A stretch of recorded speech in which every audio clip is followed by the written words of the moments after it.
जो हम लोगों ने लास्ट क्लास की थी, लास्ट क्लास में हम लोगों ने ये सीखा था कि किस तरीके से आपकी कंडक्टिविटी और मोलर कंडक्टिविटी वैरी करती है, ठीक है, किसके साथ, डाइल्यूशन के साथ साथ। तो अभी का जो हम लोगों का टॉपिक है वो इस बात से शुरू होगा कि लास्ट क्लास में जहाँ पर हमने हमारी चीज़ें रोकी थी, लास्ट क्लास में हमने ये सीखा था कि अगर आप लोगों को एक ग्राफ प्लॉट करने को कहा जाए, ठीक है, तो अगर आप एक ग्राफ प्लॉट करते हैं किसके बीच में, मोलर कंडक्टिविटी के बीच में versus under root of concentration के वर्सेस, तो स्ट्रॉन्ग इलेक्ट्रोलाइट के लिए आपको एक पर्टिकुलर नेचर का ग्राफ मिलता है, वीक इलेक्ट्रोलाइट के लिए आपको एक पर्टिकुलर नेचर का ग्राफ मिलता है।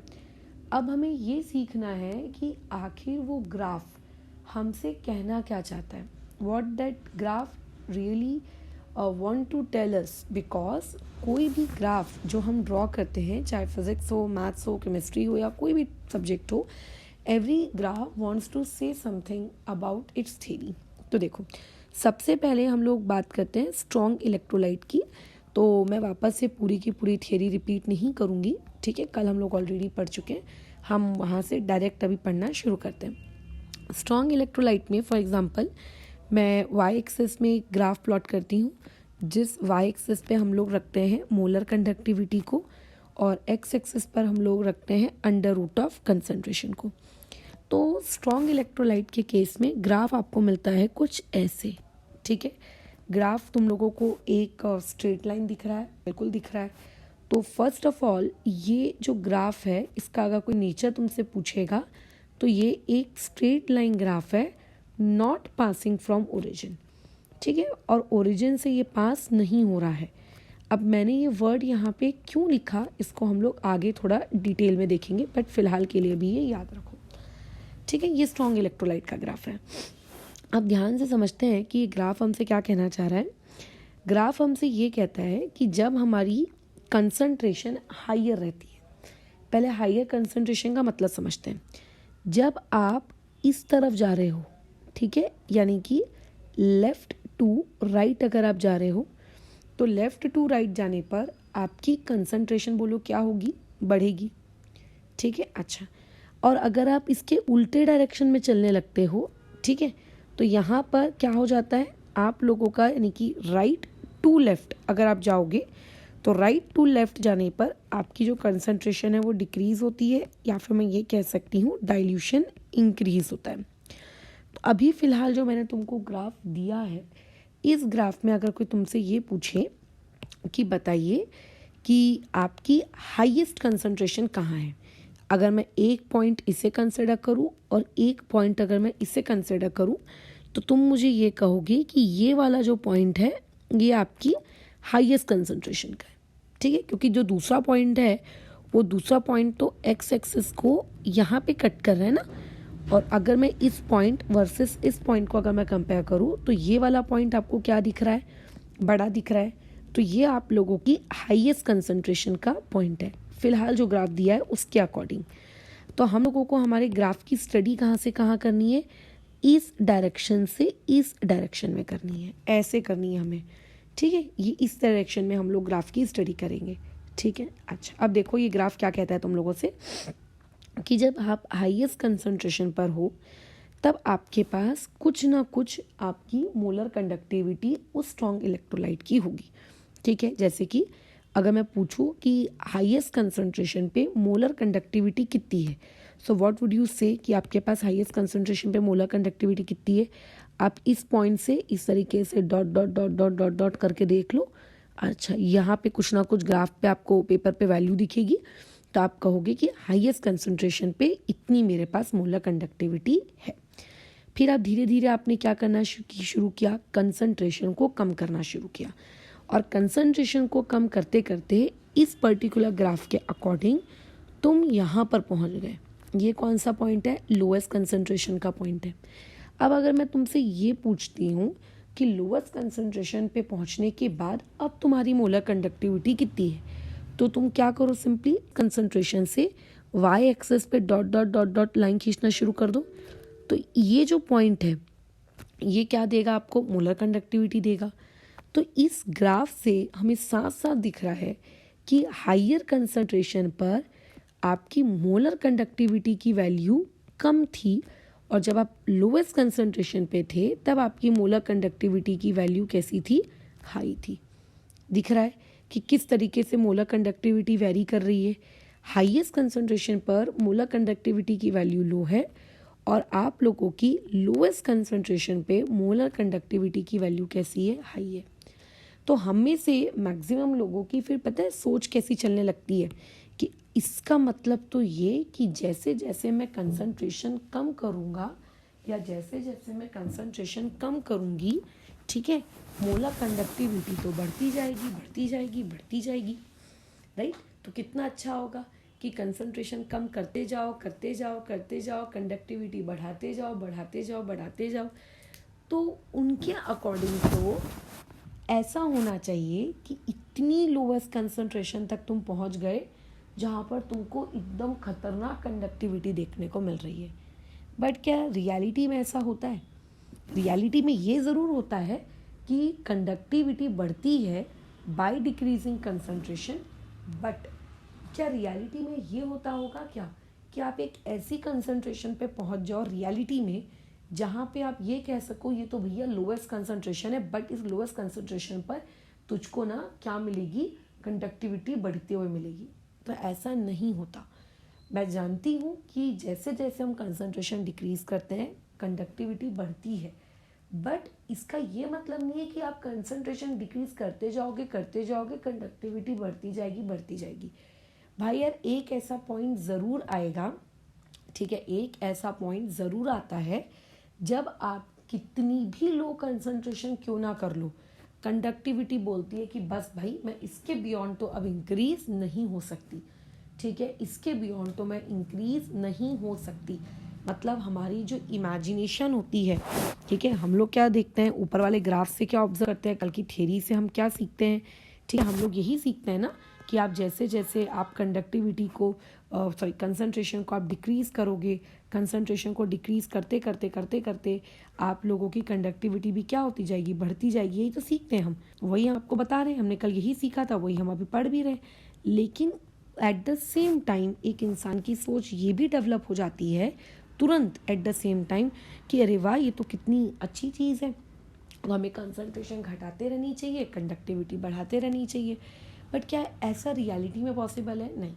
एक ऐसी वैल्यू कंसंट्रेशन की आपको मिलती ज़रूर है जिसके बियॉन्ड उस पर्टिकुलर सोल्यूशन की कंडक्टिविटी इंक्रीज होती ही नहीं है।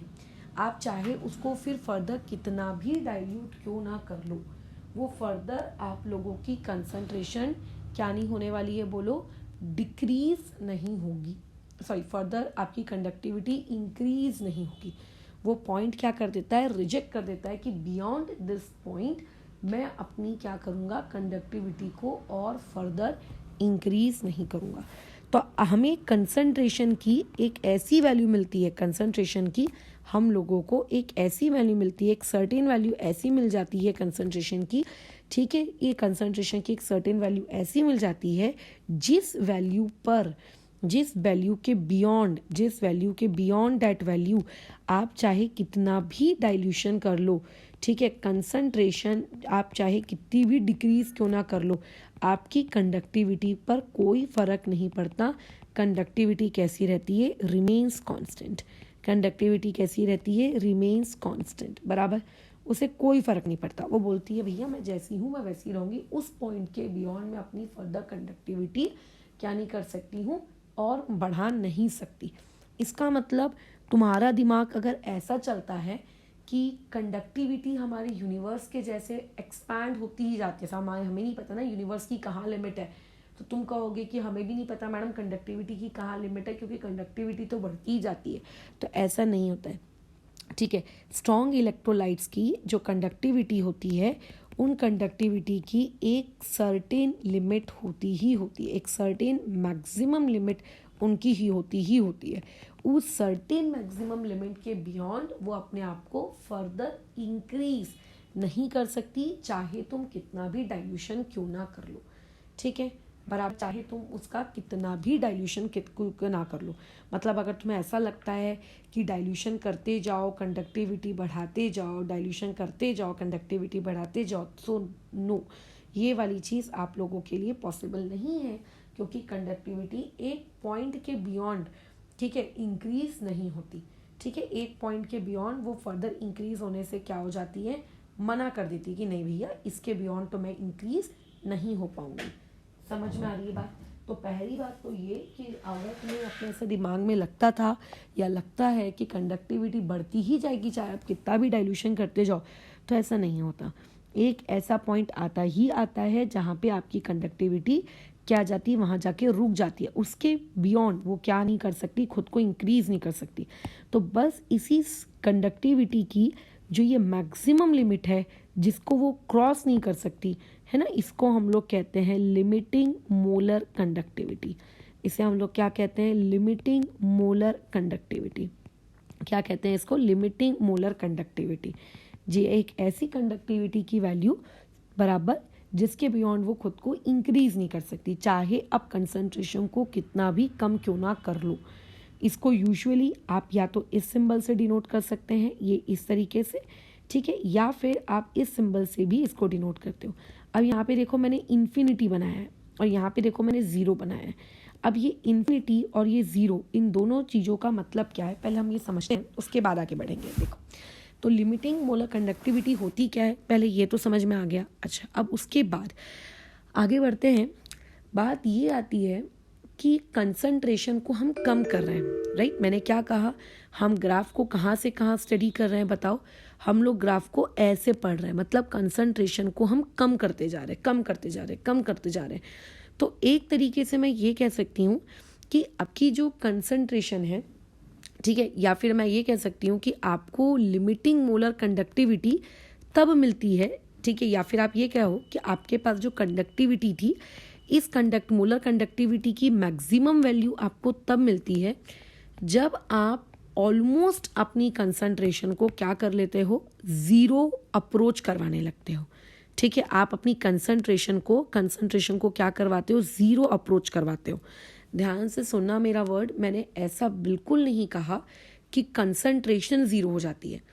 कंसंट्रेशन ज़ीरो होना तो यार पॉसिबल ही नहीं है।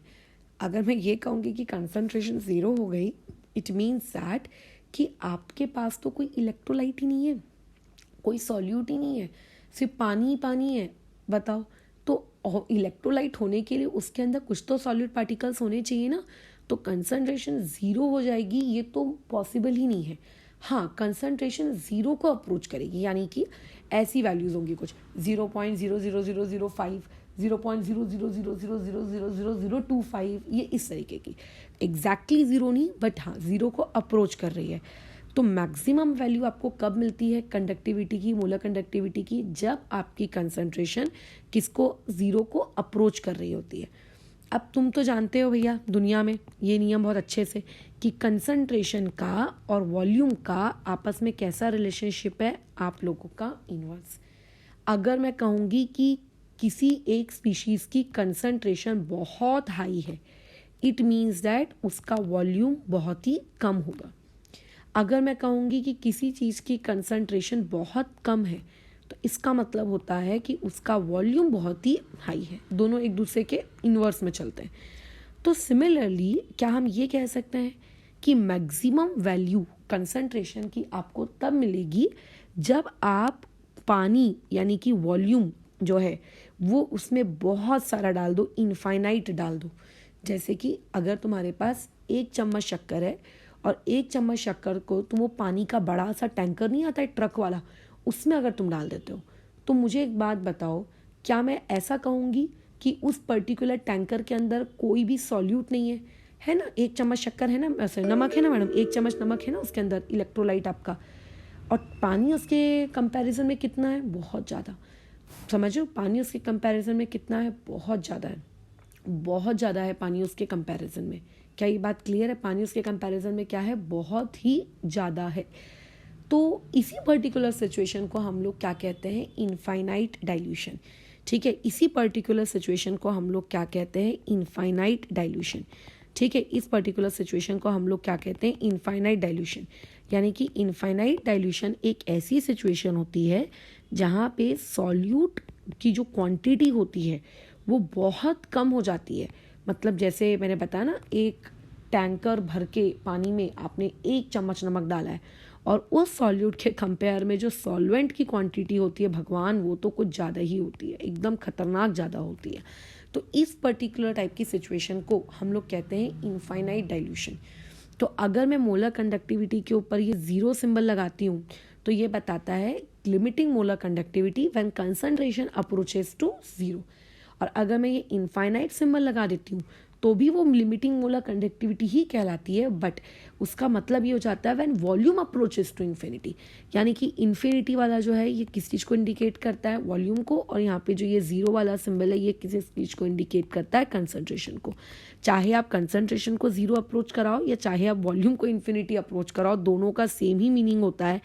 और उस वक्त आपको जो मोलर कंडक्टिविटी की मैक्सिमम वैल्यू आपको मिलती है उसी को हम लोग क्या कहते हैं, आप लोगों का मोलर कंडक्टिविटी की लिमिटिंग वैल्यू या फिर लिमिटिंग मोलर कंडक्टिविटी।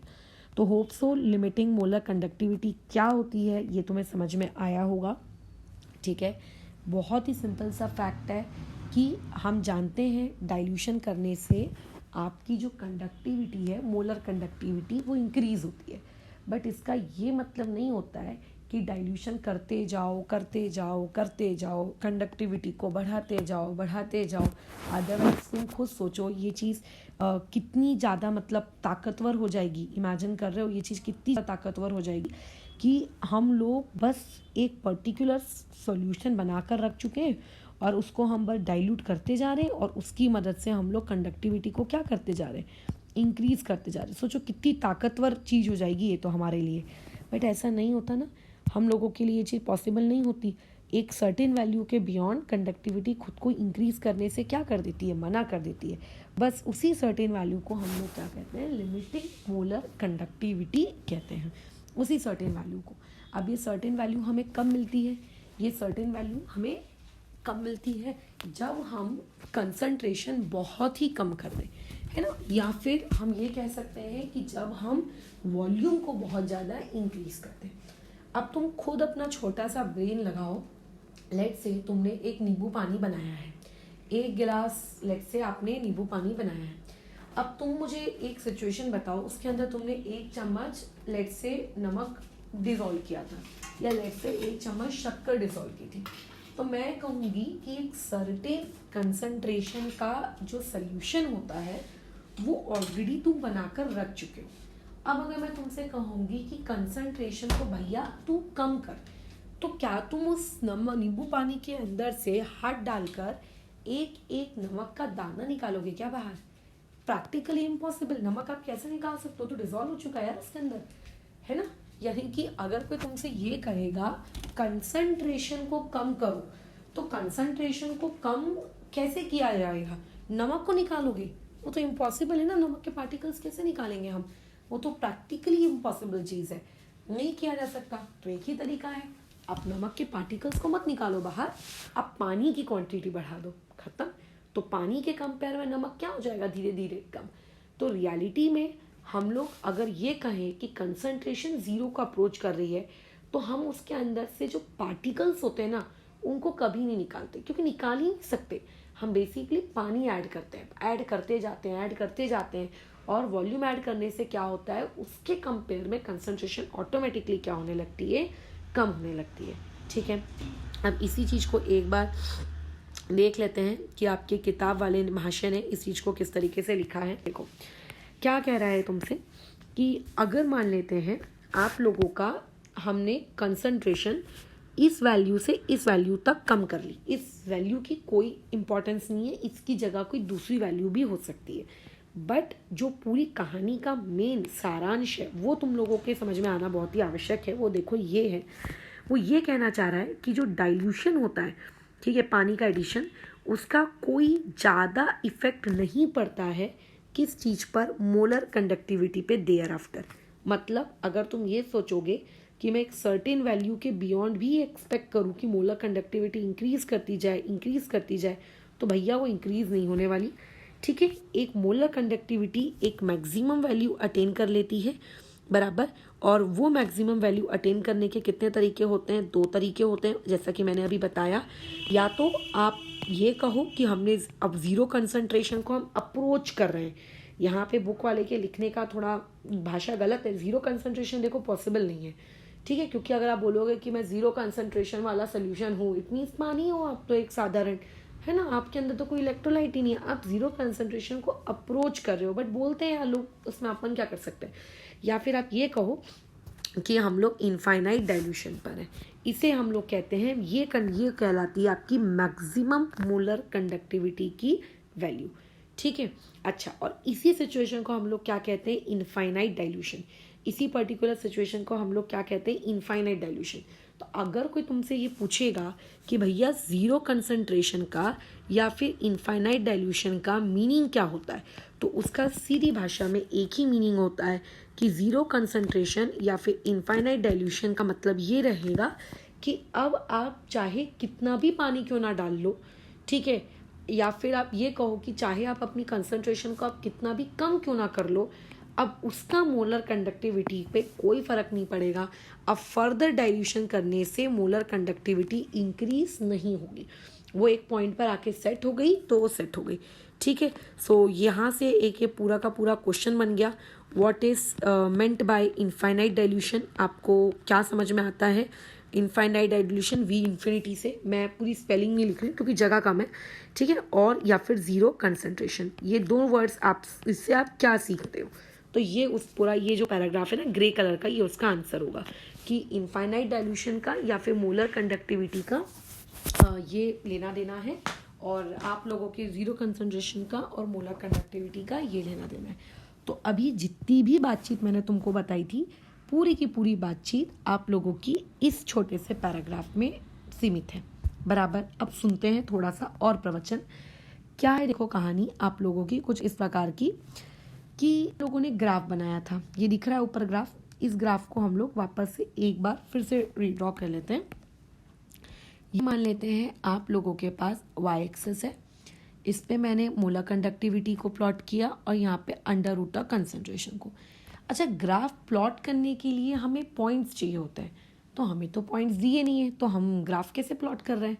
तो देखो, जब हम लैब में होते हैं ना, तो हम रियलिटी में एक सोल्यूशन तैयार करते हैं, ठीक है। उस सोल्यूशन की हम कंडक्टोमीटर की मदद से मोलर कंडक्टिविटी मेजर भी करते हैं, बराबर। अच्छा, मतलब मोलर कंडक्टिविटी डायरेक्टली तो मेजर नहीं होती, पहले कंडक्टिविटी मेजर होती है, फिर उसके थ्रू कैलकुलेशंस के थ्रू हम मोलर कंडक्टिविटी निकालते हैं, बट मेजर हो जाती है।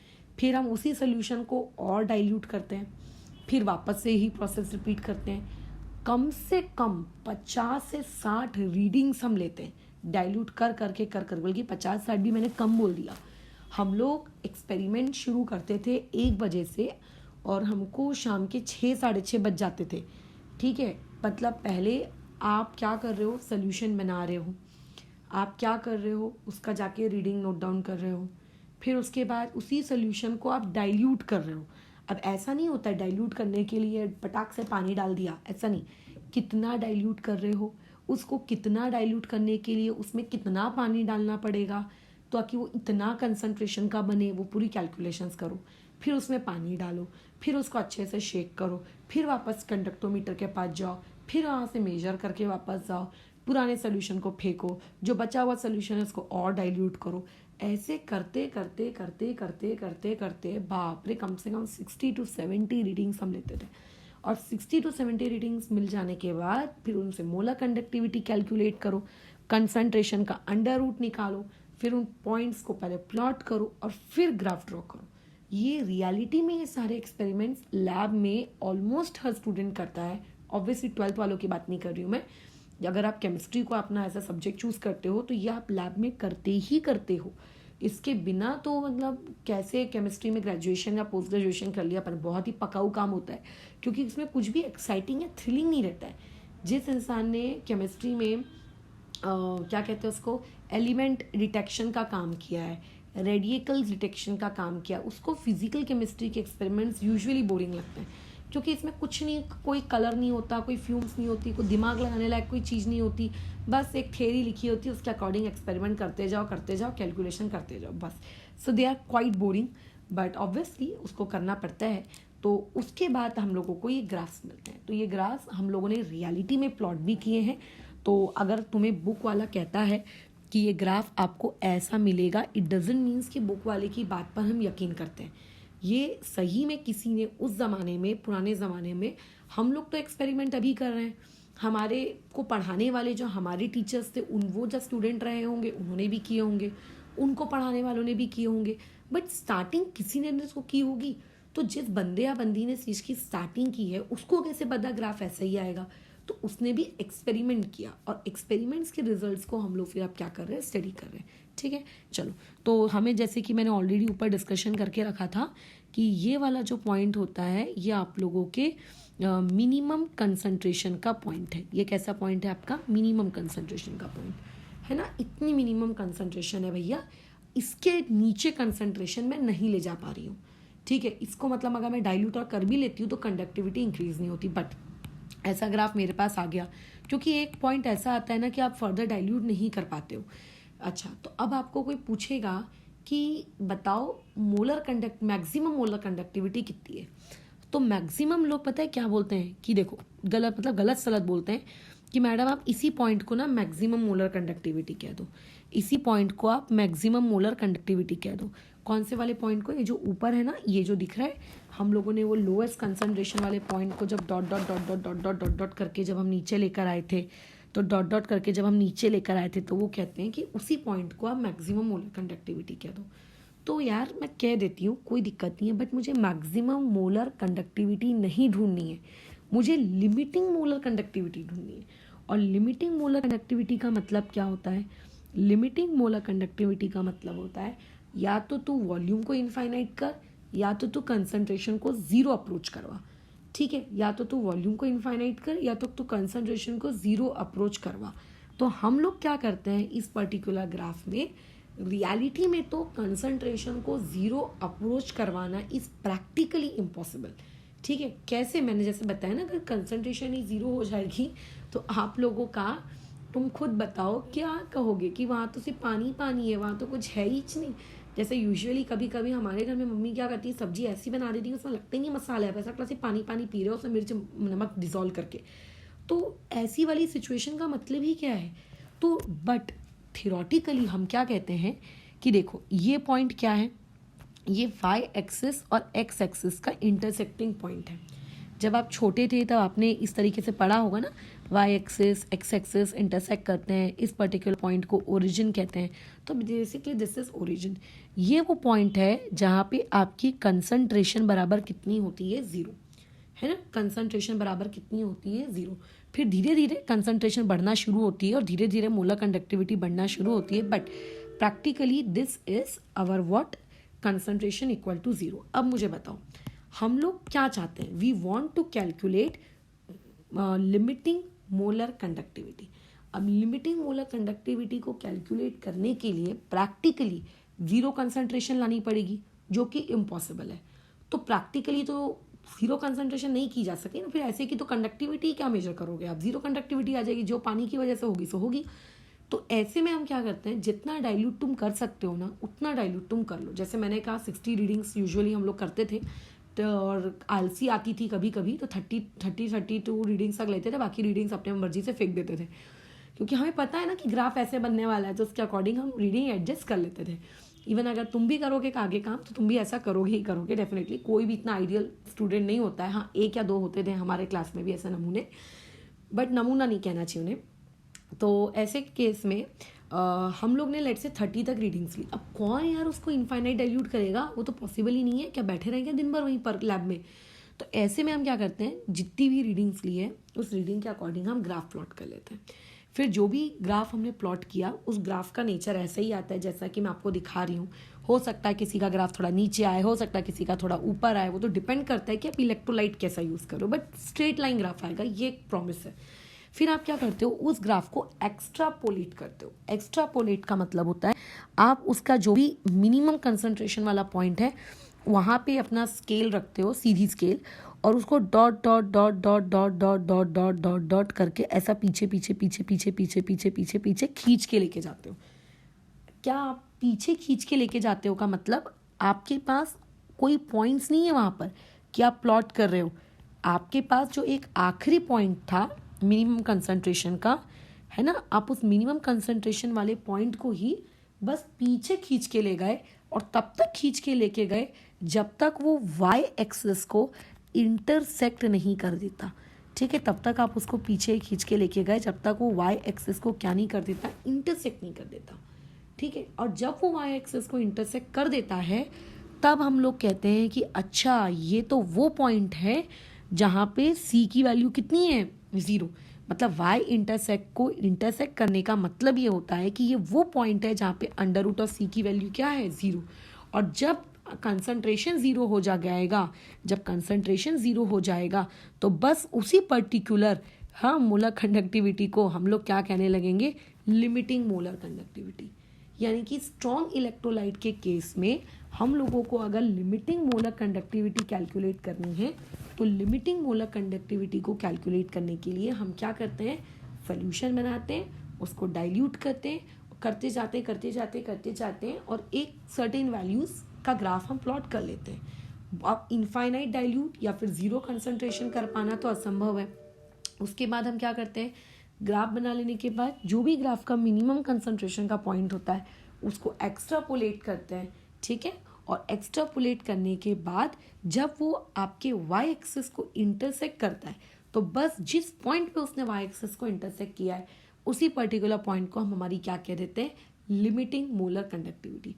क्यों उसको हम अपनी लिमिटिंग मोलर कंडक्टिविटी कहते हैं, क्योंकि वो ऐसा पॉइंट है जहाँ पे आपकी देखो कंसंट्रेशन बराबर क्या है, 0। और जब कंसंट्रेशन बराबर 0 हो जाती है तो उसी चीज़ को हम लोग कहते हैं आप लोगों की क्या नाम है, ये मैंने यहाँ गलत लिख दिया, मैक्सिमम वैल्यू मिल गई हमको किसकी, मोलर कंडक्टिविटी की। तो क्या ये बात समझी कि ग्राफ बनाने का इम्पोर्टेंस क्या होता है, या फिर वो ग्राफ हम लोगों को क्या कहना चाहता है। वो ग्राफ हम लोगों को आपकी लिमिटिंग मोलर कंडक्टिविटी की वैल्यू देना चाहता है। देखो यहीं पे कॉपी बुक में भी यही हुआ है, आपका जो भी स्ट्रॉन्ग इलेक्ट्रोलाइट का ग्राफ था देखो उसको एक्स्ट्रापोलेट किया गया और जहाँ पे भी वो वाई एक्सिस को इंटरसेक्ट किया उसको उसने नाम दे दिया आपका इस तरीके से 0 लगाकर। फ़र्क इतना है कि मैं लिख ऐसे रही हूँ, देखो ऐसे, और आइडियली ऐसे ही लिखा जाता है, बट तुम्हारा बुक वाला उस 0 वाले सिंबल को नीचे यूज़ कर रहा है। ठीक है, तो बुक वाले के अकॉर्डिंग जो सिंबल है उसके अकॉर्डिंग एडजस्ट कर लो, हमें कौन सा सिंबल के साथ कबड्डी खेलनी है। ठीक है, ये इस तरीके का रहता है। तो अभी फ़िलहाल जो जो मैंने बातचीत बताई उससे हमने कम से कम ग्राफ तो सीख लिया कि आखिर स्ट्रॉन्ग इलेक्ट्रोलाइट में ग्राफ को जब हम एक्स्ट्रापोलेट करते हैं तो एक्स्ट्रापोलेशन का मतलब क्या होता है। ठीक है, बराबर। तो अगर कोई तुमसे पूछेगा कि स्ट्रॉन्ग इलेक्ट्रोलाइट की आप मतलब लिमिटिंग मोलर कंडक्टिविटी कैसे कैलकुलेट करते हो, ठीक है, तो हम लोग जो लिमिटिंग मोलर कंडक्टिविटी होती है स्ट्रॉन्ग इलेक्ट्रोलाइट की 0 कंसंट्रेशन पे कैसे कैलकुलेट करते हैं, हम वो जो लीनियर ग्राफ होता है उसको हम लोग क्या करते हैं, एक्स्ट्रापोलेट कर लेते हैं। ठीक है, और जैसे ही हम उसको एक्स्ट्रापोलेट करते हैं, एक्स्ट्रापोलेट करने के बाद जिस पॉइंट पे, ठीक है, जिस पॉइंट पे आप लोगों का क्या होता है बोलो, वो इंटरसेक्ट करता है वाई एक्सिस को, बस वही पॉइंट हम लोगों का क्या कहलाता है, आप लोगों का लिमिटिंग मोलर कंडक्टिविटी। क्या कहलाता है, लिमिटिंग मोलर कंडक्टिविटी बोलो, या कंडक्टिविटी एट इनफाइनाइट डाइल्यूशन बोलो, या कंडक्टिविटी एट 0 कंसंट्रेशन बोलो, तीनों नाम है, तुम्हें जो बोलना है बोलो। ठीक है, तो ये यहाँ से क्वेश्चन आ जाएगा कि how molar conductivity is calculated at 0 concentration। अब 0 कंसंट्रेशन की जगह आप लोगों के लिए वहाँ पे एक वर्ड और हो सकता है, दैट इज इनफाइनाइट डाइल्यूशन। ठीक है, फॉर स्ट्रॉन्ग इलेक्ट्रोलाइट। तो अगर ये लेट से क्वेश्चन आया तो इसका जो जवाब होगा वो यहाँ से यहाँ तक होगा। ठीक है, ये वाला कि आप उसको एक्स्ट्रापोलेट करते हो, और इस क्वेश्चन के इस लाइन को ड्रॉ कर लेने के बाद आप इस अपने आंसर को सपोर्ट करने के लिए आप क्या करना, ग्राफ भी ड्रॉ करके दिखा देना, बराबर, तो ज़्यादा बेटर लगेगा।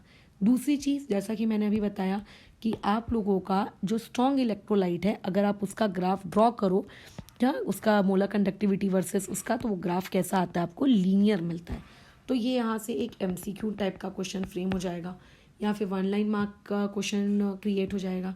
चलो अब आगे बढ़ते हैं, लेकिन आगे बढ़ने से पहले यहाँ पे कुछ इक्वेशन टाइप का ये देखो कुछ दिख रहा है। इस इक्वेशन टाइप की चीज़ का यहाँ पे क्या इंपॉर्टेंस है, तो हम लोग पहले समझ लेते हैं कि ये इक्वेशन नामक चीज़ आखिर है क्या, फिर आगे कंटिन्यू करते हैं। देखो बहुत ही सिंपल सा कंसेप्ट है। जैसे कि मैंने जब स्टार्टिंग की थी तो उसी वक्त मैंने तुमसे कहा दिया था कि जो ग्राफ है ये एक स्ट्रेट लाइन ग्राफ है, सबको अपनी आंखों से दिख रहा है। ये ग्राफ ओरिजिन से पास नहीं हो रहा है, यानी कि ये एक ऐसा स्ट्रेट लाइन ग्राफ है जो ओरिजिन से पास नहीं होता। एक मिनट, जो ओरिजिन से पास नहीं होता। तो एक बात हमेशा याद रखना, जब भी आपके पास कोई भी स्ट्रेट लाइन ग्राफ होगा जो कि ओरिजिन से पास नहीं होता है, तो उन सारे स्ट्रेट लाइन ग्राफ्स की जो ओरिजिन से पास नहीं होते उनकी इक्वेशंस का फॉर्मेट कुछ इस तरीके से रहता है, y equal to M X plus C. देखो मैथ्स में हर कर्व की एक इक्वेशन होती है, सर्कल्स की एक इक्वेशन होती है। तुम्हें लगेगा ओ सर्कल की भी इक्वेशंस होती है, हाँ होती है। हाइपरबोला, पैराबोला, ठीक है, आपके रेक्टेंगुलर, हाइपरबोला, इलिप्स, स्फीयर, कोन, सबकी एक इक्वेशन होती है, सबकी एक इक्वेशन। जब आप 10th में थे तो आपने पढ़ा था ना लीनियर इक्वेशन इन 2 वेरिएबल्स का जनरल फॉर्मेट होता है ax plus B Y equal to C. तो उसी तरीके से हर कर्व की एक इक्वेशन होती है, हर कर्व की एक इक्वेशन होती है। तो जितनी भी स्ट्रेट लाइंस होती हैं जो ओरिजिन से पास कर रही हैं, ठीक है, जितनी भी स्ट्रेट लाइंस होती हैं जो ओरिजिन से पास कर रही हैं उनकी इक्वेशन होती है y equal to M x वाले फॉर्मेट की, ठीक है, जो लोग ओरिजिन से पास करती हैं उनकी। बट हमारा ग्राफ तो ओरिजिन से पास नहीं कर रहा है, तो जो स्ट्रेट लाइंस ओरिजिन से पास नहीं करती उनकी इक्वेशन देखो इस फॉर्मेट की होती है, ठीक है, इस फॉर्मेट की होती है, straight line not passing through origin, ठीक है, नॉट पासिंग थ्रू ओरिजिन बराबर, ये ओरिजिन से पास भी नहीं कर रही, और इस तरीके से उन लोगों की इक्वेशन का जनरल फॉर्मेट होता है, जनरल, ठीक है, जनरल, जहाँ पे y का मतलब क्या है कि आप y एक्सिस पर किसको प्लॉट कर रहे हो। तो हम लोग y एक्सिस पे किसको प्लॉट कर रहे हैं, मोलर कंडक्टिविटी को। तो देखो यहाँ पे आ जाएगा ये इक्वल टू, यहाँ पे m का मतलब होता है स्लोप। अब जो 10th स्टेट बोर्ड के लोग थे उन्होंने स्लोप का मीनिंग 10th स्टैंडर्ड में पढ़ा है। अब लेट से 10th में अगर किसी ने नहीं भी पढ़ा है तो अभी आगे या तो 11th के मैथ्स में पढ़ चुके होंगे या तो अभी पढ़ने वाले होंगे, जो भी रहेगा वो उस वक्त तुम पढ़ लेना, सीख लेना। मेरा फिजिक्स या मैथ्स से कोई वास्ता नहीं है, so I just not going into the concept of slope. अच्छा, जहाँ पे सी का मतलब होता है वाई इंटरसेप्ट, इसका मैं मतलब बता देती हूँ कि वाई इंटरसेप्ट का मतलब क्या है, और एक्स का मतलब होता है आप एक्स एक्सिस पे किसको प्लॉट कर रहे हो। तो आप एक्स एक्सिस पे देखो किसको प्लॉट करते हो, अंडर रूट ऑफ सी को प्लॉट करते हो, तो यहाँ पे आ गया ये अंडर रूट ऑफ सी। क्या इतनी बातचीत समझ में आई? ओके। अब सबसे ज़रूरी चीज़ ये, वाई इंटरसेप्ट का मतलब क्या है। वाई इंटरसेप्ट का मतलब होता है कि वो पॉइंट जहाँ पर ग्राफ वाई एक्सिस को कट कर रहा है, ठीक है, वो पॉइंट, ठीक है, जहाँ पर आपका जो ग्राफ है, जहाँ पर ग्राफ वाई एक्सिस को कट कर रहा है, ठीक है, वाई एक्सिस को कट कर, एक मिनट यार, वाई एक्सिस को क्या कर रहा है, कट कर रहा है। अब तुम मुझे देखकर बताओ ऊपर में ग्राफ वाई एक्सिस को कहाँ कट कर रहा है, यहाँ कट कर रहा है, और इस पर्टिकुलर पॉइंट को हम किस सिंबल से इंडिकेट करते हैं, इस सिंबल से इंडिकेट करते हैं। तो यहाँ पे मैं सी की जगह क्या लिख सकती हूँ, ये लिख सकती हूँ। मतलब मैं कोई भी इक्वेशन तुम्हें रटवा नहीं रही हूँ, वो इक्वेशन कैसे आई वो समझा कर दे रही हूँ, ठीक है, ताकि तुमको भी याद करने में आसानी हो चीज़ों को। रटोगे तो डेफिनेटली भूल जाओगे। अच्छा, दूसरी चीज़ अब एक और, कि यहाँ पे m का मतलब होता है स्लोप।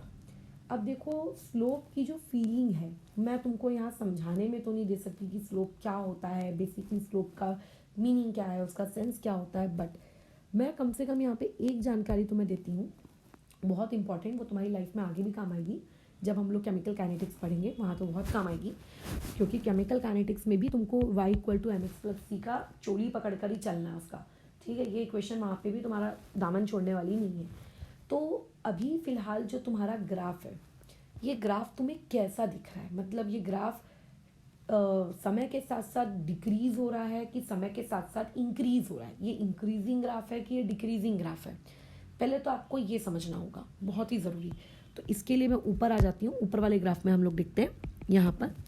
तो देखो मैंने क्या कहा, जब हम लोगों की कंसंट्रेशन कम थी तब हमारी वैल्यू कैसी थी, हाई। इतनी तो बात समझ में आती है। लोएस्ट कंसंट्रेशन पे हम लोगों को वाई एक्सिस ने जो आंसर दिया वो हाई वाला दिया। फिर जैसे जैसे हम आगे जाते जा रहे हैं हमारी कंसंट्रेशन क्या होती जा रही है, बढ़ती जा रही है, बराबर। ऑब्वियसली आप अगर इस डायरेक्शन में मूव करोगे तो आपकी वैल्यू क्या होगी, इंक्रीज होगी। तो जब हमारी कंसंट्रेशन की वैल्यू इंक्रीज हो गई तो कायदे से हमारी मोलर कंडक्टिविटी ने भी इंक्रीज करना चाहिए था, नहीं, बट हमारी मोलर कंडक्टिविटी तो डिक्रीज हो गई। इसका मतलब अगर आप एक्स एक्सिस की क्वांटिटी को इंक्रीज कर रहे हो तो वाई एक्सिस की क्वांटिटी आपकी क्या हो रही है, डिक्रीज हो रही है। तो ऐसे ग्राफ को हम लोग कहते हैं डिक्रीजिंग नेचर का ग्राफ। क्या कहते हैं इसको, डिक्रीजिंग नेचर का ग्राफ। क्या कहते हैं इसको, डिक्रीजिंग नेचर का ग्राफ। और जब जब हमारा ग्राफ डिक्रीजिंग नेचर का होता है तब तब उसकी जो स्लोप होती है वो कैसी होती है, निगेटिव होती है। तब तब उसकी स्लोप कैसी होती है, निगेटिव। तो मुझको नहीं पता कि इस स्लोप की क्या वैल्यू है, आई डोंट नो, बट जो भी वैल्यू होगी भैया वो निगेटिव होगी। तुम्हें समझ में आ रहा है ये निगेटिव साइन क्यों आया, क्योंकि ग्राफ मेरा डिक्रीजिंग है। कल को अगर मेरा ग्राफ इंक्रीजिंग नेचर का होता, ठीक है, कि एक्स एक्सिस की वैल्यू जैसे जैसे बढ़ रही है वैसे वैसे अगर वाई एक्सिस की भी वैल्यू बढ़ा रही होती तो मेरा ग्राफ इंक्रीजिंग नेचर का होता, स्लोप मेरा कैसा होता, पॉजिटिव। बट यहाँ पे क्योंकि ग्राफ डिक्रीजिंग नेचर का है इसीलिए मैंने स्लोप की वैल्यू मुझे नहीं पता क्या है, बट जो भी होगी वो निगेटिव होगी, ठीक है। अच्छा, अब जो दो साइंटिस्ट थे, बराबर, आप लोगों की बुक में उन दोनों साइंटिस्ट के नाम वगैरह तो नहीं दिए हुए हैं, ठीक है, बट जो भी आप लोगों के वो साइंटिस्ट थे, हकल्स थे और एक ऑन्सगर थे, ये दो लोगों ने मिलकर ये इक्वेशन हम लोगों के सामने रखी थी। हकल्स की तो एक अच्छी खासी इलेक्ट्रोकेमिस्ट्री में थ्योरी है, बट वो हमारे सिलेबस का पार्ट नहीं है। तो उन्होंने कहा कि ये जो स्लोप है m, इसको हम एक सिंबल से डिनोट करते हैं, लेट्स से कैपिटल A, ठीक है। यहाँ पे ये जो स्लोप है आपका m, इसको हम लोग एक सिंबल से इंडिकेट करते हैं, दैट इज कैपिटल A, ठीक है, दैट इज कैपिटल A। जहाँ पे ये जो कैपिटल A है ये भले ही स्लोप है बट ये एक कांस्टेंट वैल्यू होगी, ये जो भी होगी ये एक कांस्टेंट वैल्यू होगी। हाँ, बट ये यूनिवर्सल कांस्टेंट नहीं होगा। यूनिवर्सल कांस्टेंट मतलब जैसे हम इंडिया में हैं, पाई की वैल्यू हम 3.14 यूज़ करते हैं, ठीक है। तो इंडिया के अलावा दुनिया के आप किसी भी कोने में जाओ, पाई की आप यही वैल्यू यूज़ करोगे ना, ऐसा तो नहीं होगा कि वो लोग कुछ और यूज़ कर रहे हैं मैं कुछ और यूज़ कर रही हूँ, राइट। तो वो यूनिवर्सल कांस्टेंट हुआ। बट अगर मैं तुमसे ये कहूँ कि भैया अगर तू यूज़ करेगा हाइड्रोजन गैस तो एक ही अलग वैल्यू आएगी, अगर तू यूज़ करेगा हीलियम गैस तो एक ही अलग वैल्यू आएगी। तो उसको हम क्या कहेंगे, यूनिवर्सल कांस्टेंट नहीं कहेंगे, क्योंकि आप जैसे जैसे गैस बदल रहे हो वैसे वैसे वो कांस्टेंट की वैल्यू बदल रही है। बट हाँ, चाहे इंडिया के लोग हाइड्रोजन यूज़ करें या चाहे अमेरिका के लोग हाइड्रोजन यूज़ करें, जो हाइड्रोजन की कांस्टेंट वैल्यू है वो दोनों लोग यूज़ करेंगे हाइड्रोजन की। बट अगर आप गैस चेंज कर दे रहे हो तो वैल्यू चेंज हो रही है। तो ऐसे में ये ए क्या है, एक कांस्टेंट है, लेकिन ये कांस्टेंट डिपेंड्स करता है। ये ऐसा नहीं है कि पूरी दुनिया के लिए यूनिवर्सल कांस्टेंट है, ये डिपेंड करता है किन फैक्टर्स पे डिपेंड करता है कि आप सॉल्वेंट क्या ले रहे हो, आप पानी ले रहे हो सॉल्वेंट को, ठीक है, या फिर आप कोई दूसरा solution as a solvent use कर रहे हो, है ना। अच्छा, और दूसरा ये डिपेंड करता है टेम्परेचर पर। किस चीज़ पर डिपेंड करता है, टेम्परेचर पर। तो स्ट्रॉन्ग इलेक्ट्रोलाइट के लिए बराबर बराबर हम लोग जो पढ़ते हैं ये इक्वेशन, इस इक्वेशन का जो ये ए है ये इन फैक्टर्स पे डिपेंड करता है, ठीक है। बस ख़त्म हो गई हम लोगों की कहानी, है ना। अच्छा, अब इसके अलावा अब देख लेते हैं तुम्हारी बुक वाले ने इस बारे में क्या क्या प्रवचन दिए हैं। तुम अगर एनसीईआरटी भी रीड करोगे ना तो भी तुम्हें यही सारी चीज़ें मिलेंगी। कंसेप्ट देखो चेंज नहीं होते, चाहे आप बुक कोई भी पढ़ो, लिखने का तरीका चेंज होता है, but at the end matter क्या करता है कि आपको चीज़ समझ में आई कि नहीं आई। अगर समझ में आई है तो फिर आप अगर एनसीईआरटी भी रीड करोगे तो भी आपको समझ में आ जाएगा, अरे भाई ये तो सब मेरा पढ़ा हुआ है। अगर आपको समझ में नहीं आया तो आप एनसीईआरटी रीड करो या आप महाराष्ट्र स्टेट बोर्ड की बुक रीड करो, दोनों ही आपको समझ में नहीं आएंगे। ये देखो ये इक्वेशन दिख रही है, फ़र्क इतना है कि इसने स्मॉल ए लिखा है और मैंने कैपिटल ए लिखा है। तुम अगर एनसीईआरटी पढ़ोगे तो तुम्हें वहाँ पे कैपिटल ए दिखेगा और यहाँ पे स्टेट बोर्ड वाली बुक ने स्मॉल ए लिखा है। लेकिन ये इक्वेशन कैसे आई ये दोनों ही नहीं बताते। एनसीईआरटी तो काफ़ी हद तक नीचे पैराग्राफ में एक्सप्लेन भी कर देती है, बट स्टेट बोर्ड वाली किताब तो एक्सप्लेन तक नहीं किया है। बट अभी तुमको तो पता है ना इक्वेशन कैसे आई, क्योंकि ये ग्राफिक स्ट्रेट लाइन था तो y equal to M X plus C का कंसेप्ट लगाया, जहाँ पे y का मतलब होता है y एक्सेस पे क्या लिखा है, x का मतलब होता है x एक्सेस पे क्या लिखा है, c का मतलब होता है कि ग्राफ y एक्सेस को कहाँ कट कर रहा है। मैंने माइनस साइन क्यों लिखा है इसको भी मैंने समझा कर दिया है, ठीक है। तो सोचो आप इतनी देर से बड़बड़ कर रहे हैं और इतनी देर से हमने सिर्फ इतनू सा पैराग्राफ कवर किया, मतलब इतनू सा पैराग्राफ आपको इतनी सारी चीज़ें समझाता है, राइट। अच्छा, दूसरी चीज़ मैं ये नहीं समझा रही हूँ इस वीडियो में बिल्कुल भी कि किस तरीके से मोलर कंडक्टिविटी इंक्रीज हो रही है डाइल्यूशन करने पर, क्योंकि वो वाला टॉपिक तो ऑलरेडी मैं कल सिखा चुकी हूँ, तो वापस क्यों मैं सिखाऊंगी यार। अब आते हैं एक और इम्पॉर्टेंट कंक्लूजन पर। वो इम्पॉर्टेंट कंक्लूजन देखो क्या है। इम्पॉर्टेंट कंक्लूजन ये है कि जैसे जैसे हम डाइल्यूशन करते हैं, हम ये देखते हैं स्ट्रॉन्ग इलेक्ट्रोलाइट के लिए, we are talking about strong electrolyte, कि जैसे जैसे हम डाइल्यूशन करते हैं हमारे डाइल्यूशन करने से आप लोगों की जो कंडक्टिविटी है, मोलर कंडक्टिविटी है, वो इंक्रीज हो रही है। ये तो मानते हो ना कि मोलर कंडक्टिविटी इंक्रीज हो रही है डाइल्यूशन करने से। बट स्ट्रॉन्ग इलेक्ट्रोलाइट के केस में मोलर कंडक्टिविटी थोड़ी सी इंक्रीज होती है। मतलब तुमने डाइल्यूशन किया, पहले मोलर कंडक्टिविटी थी 1.10, अब हो जाएगी 1.101, फिर हो जाएगी 1.102। मतलब स्ट्रॉन्ग इलेक्ट्रोलाइट के केस में जब आप डाइल्यूशन करते हो तब आपको मतलब डाइल्यूशन करने पे मोलर कंडक्टिविटी में कोई बहुत बड़ा अचानक से कोई ड्रास्टिक चेंज नहीं दिखता। लेट्स से फर्स्ट सेमेस्टर में तुम्हारे परसेंटेज है 75, नेक्स्ट सेमेस्टर में परसेंटेज है 75.5, तो कोई बहुत बड़ा चेंज आया क्या तुम्हारे अंदर? नहीं, 0.5 का change is a very small change. But अगर मान लेते हैं तुम्हारे फर्स्ट सेमेस्टर में परसेंटेज आते थे 32, 33 ऐसे, और सेकेंड सेमेस्टर में तुमने तो बाबा डायरेक्ट 80 क्रॉस कर दिया, तो that is known as very drastic change, कि बहुत बड़ा ड्रास्टिक चेंज आया। तो स्ट्रॉन्ग इलेक्ट्रोलाइट्स के केस में आपको इस तरीके का कोई ड्रास्टिक चेंज नहीं देखने को मिलता। क्यों? क्योंकि यार मैं कल समझाया है, क्योंकि स्ट्रॉन्ग इलेक्ट्रोलाइट में जितने भी आयंस जो रिस्पॉन्सिबल थे इलेक्ट्रिसिटी कंडक्ट करने के लिए, वो ऑलरेडी स्टार्टिंग में ही कंप्लीटली ब्रेकडाउन हो चुके थे। आप जब और पानी डालते हो तो और आयंस नहीं क्रिएट होते, सिर्फ उनके बीच का डिस्टेंस बढ़ता है, और डिस्टेंस धीरे धीरे बढ़ता है, लेकिन आयंस की क्वांटिटी तो उतनी रहती है ना, इसीलिए आपको कोई ड्रास्टिक चेंज नहीं देखने को मिलता। लेकिन अगर बात की जाए किसकी, वीक इलेक्ट्रोलाइट्स के केस में, तो वीक इलेक्ट्रोलाइट्स के केस में अगर तुम यही सेम ग्राफ प्लॉट करते हो तो यही सेम ग्राफ देखो तुम्हें ऐसा कुछ मिलता है, ये ऐसा, यानी कि कैसा हो जाएगा, आप लोगों को ऐसा दिखेगा ये ग्राफ, ये कर्व्ड टाइप दिखेगा, ठीक है, ये कर्व्ड दिखेगा। वही है, हम लोग y एक्सेस पे आपकी मोलर कंडक्टिविटी प्लॉट कर रहे हैं, x एक्सेस पे under root of concentration plot कर रहे हैं, बट ग्राफ आपको अब एक स्ट्रेट लाइन नहीं दिख रहा है। अगर ये ग्राफ आपको एक स्ट्रेट लाइन नहीं दिख रहा, इसका मतलब वो जो इक्वेशन मैंने ऊपर लिखी थी ना, वो इक्वेशन यहाँ पर वैलिड नहीं है। Equation is not valid here, above equation is not valid. अच्छा, वो वीक इलेक्ट्रोलाइट का ग्राफ आपको ऐसा दिखता है। आप कैसे कर रहे हो, जब आप मैक्सिमम कंसंट्रेशन पर हो तो आपकी कंडक्टिविटी थोड़ी सी देखो इतनी है, फिर जैसे जैसे आप डाइल्यूशन करते हो, ऑलमोस्ट डाइल्यूशन करने के बहुत समय तक आपकी कंडक्टिविटी देखो ऑलमोस्ट उतनी ही रहती है, ठीक है, आपकी कंडक्टिविटी देखो ऑलमोस्ट उतनी ही है। आप डाइल्यूशन करते जा रहे हो बट फिर भी आपको जो आंसर मिल रहा है ना और रिजल्ट में, वो आपको ऐसे ही मिल रहा है 1.09, 1.09, 1.09, 1.09। तुम्हें ऐसा लगता है लैब में एक्सपेरिमेंट करते वक्त कि यार मैं डाइल्यूशन तो कर रहा हूँ, पर डाइल्यूशन करने से ना यार कंडक्टिविटी बढ़ क्यों नहीं रही। बट फिर अचानक से आता है देखो एक सर्टेन पॉइंट, जहाँ से आपकी कंडक्टिविटी क्या होना होती है, देखो इंक्रीज होना शुरू हो जाती है। अब कंडक्टिविटी क्या हो रही है, इंक्रीज हो रही है। पहले काफ़ी देर तक कांस्टेंट रहती है, फिर धीरे धीरे आपकी कंडक्टिविटी इंक्रीज होना शुरू हो जाती है।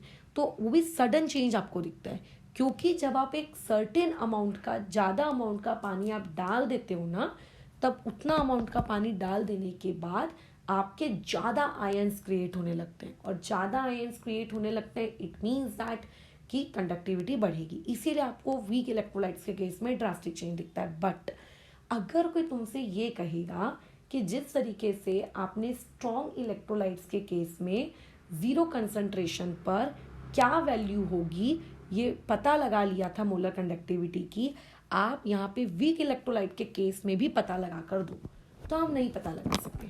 क्यों नहीं पता लगा सकते? क्योंकि पिछली क्लास में हमने जो काम किया था वो क्या किया था कि हमारा जो ग्राफ था उस ग्राफ को हमने एक्स्ट्रापोलेट किया था, तब तक किया था जब तक वो वाई एक्सिस को कट नहीं कर देता। अब अगर मैं इस ग्राफ को एक्स्ट्रापोलेट करूंगी तो ये ग्राफ तो भैया कभी भी वाई एक्सिस को कट नहीं कर रहा है, ये तो सीधा सीधा सीधा सीधा सीधा सीधा ऊपर जाए जा रहा है, जाए जा रहा है, जाए जा रहा है। समझ में आ रही है बात? इसका मतलब जो कंसेप्ट ऊपर लगाए थे हम कि वाई एक्सिस को इंटरसेप्ट करवा लो और उसकी molar conductivity, limiting molar conductivity तुम कैलकुलेट करवा लो, वीक इलेक्ट्रोलाइट्स के केस में वही सेम मेथोडोलॉजी यूज करके आप लिमिटिंग मोलर कंडक्टिविटी को कैलकुलेट नहीं कर सकते, बिल्कुल कैलकुलेट नहीं कर सकते। क्यों कैलकुलेट नहीं कर सकते? ये रीजन समझ में आ रहा है? क्योंकि जब हम उस ग्राफ को एक्स्ट्रापोलेट करते तो ग्राफ कभी भी जाकर इंटरसेप्ट ही नहीं हो रहा है। तो देखो यही सेम चीज यहाँ बुक में भी लिखी हुई है, पढ़ो क्या लिखा है कि दिस मेथड मतलब वो एक्स्ट्रापोलेशन वाली method can be used for weak electrolytes. क्यों नहीं कर सकते? क्योंकि ये चीज कभी भी आप लोगों की लीनियर नहीं, मतलब ग्राफ आपका लीनियर नहीं है, ठीक है, वो लीनियर नहीं है, वो कभी भी इंटरसेक्ट ही नहीं हो रहा है, ठीक है। तो ऐसे केस में आप यहाँ से यहाँ तक आपसे एक और क्वेश्चन क्रिएट करके पूछा जा सकता है कि the method which we are using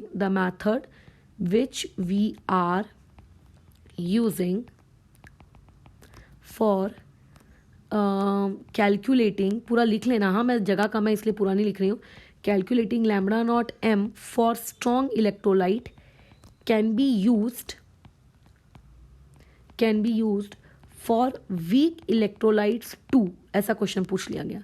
justify, क्या आप जिस मेथड से आप स्ट्रॉन्ग इलेक्ट्रोलाइट्स की लैम्डा नॉट एम की वैल्यू कैलकुलेट कर रहे हो, क्या वही सेम मेथड आप वीक इलेक्ट्रोलाइट्स के लिए भी यूज़ कर सकते हो क्या? तो आप बताओगे नहीं, आप नहीं यूज़ कर सकते। क्यों नहीं यूज़ कर सकते? ये ब्राउन कलर से जो मैंने मार्किंग की है ये उसका रीज़न है, ठीक है। और देखो ग्राफ भी मैंने जैसा बनाया है वैसे ही दिख रहा है वीक इलेक्ट्रोलाइट का ग्राफ, है ना। अब वैसे ही कि जब वीक इलेक्ट्रोलाइट के केस में आप लोगों का जो मोलर कंडक्टिविटी होती है और जो उसका ग्राफ होता है वो लीनियर नहीं होता है।